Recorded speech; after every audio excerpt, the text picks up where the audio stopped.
Testing the Ice, a true story about Jackie Robinson by Sharon Robinson and Kadir Nelson.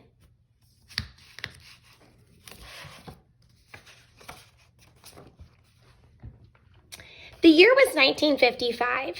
Dad was in his 9th season with the Brooklyn Dodgers, and for the 3rd time in 4 years, they faced the New York Yankees in the World Series. When my father stole home in the first game, Yogi Berra, the Yankee catcher, screamed, "He's out!"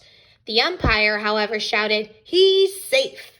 It took 7 games, but the Brooklyn Dodgers finally beat the New York Yankees.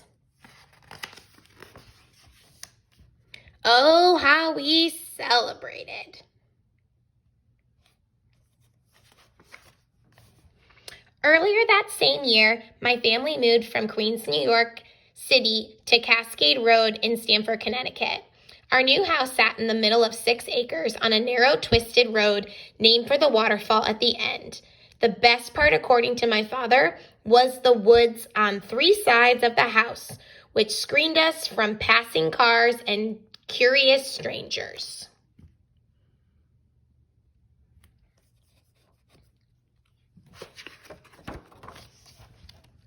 But to my brothers, Jackie Jr. and David and me, the best part were our new friends, Candy, Willie, and Christy, and the lake that ran from our yard to our neighbor's yard, a whole quarter-mile away.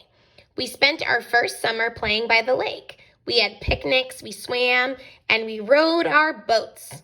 But no matter how much we begged, my dad would never come into the water.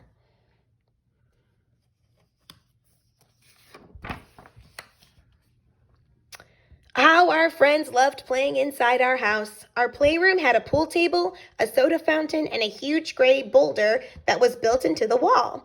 And while we took it for granted, our friends made a big fuss over Dad's trophy room. They stared adoringly at his plaques, his silver bat, the signed baseballs, and Dad's bronze college football cleat. And they asked him questions in ways we never thought to ask.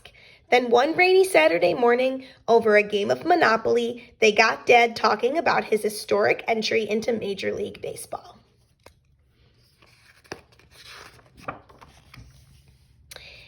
Baseball, like most America, was segregated, Dad began. Major League Baseball was for the whites only. Black and brown-skinned players had to play in the Negro Leagues. Some of the greatest baseball players were not white. They were denied entry into the major leagues just because of the color of their skin. Finding food worth eating or a restaurant to serve us was a daily problem. In many places we played, there were no hotels that allowed blacks. That was just the way things were in 1945, and no one expected them to change.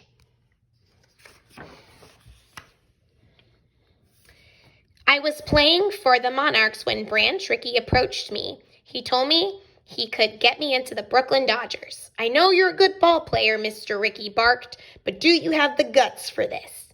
The next few minutes were tough, as Rickey warned that I would be called all kinds of names, threatened and attacked physically. The next question he asked started me even more. Could I take all of this and still control my temper?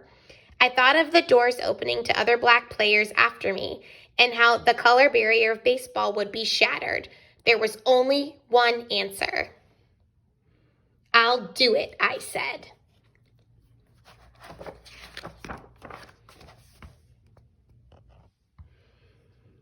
Playing that spring was tough, especially the game between the Dodgers and the Phillies. Some fans cheered me, others shouted insults that were so bad I had to struggle to keep my temper from exploding. After 7 scoreless innings, we got the Phillies out in the 8th, and it was our turn to bat.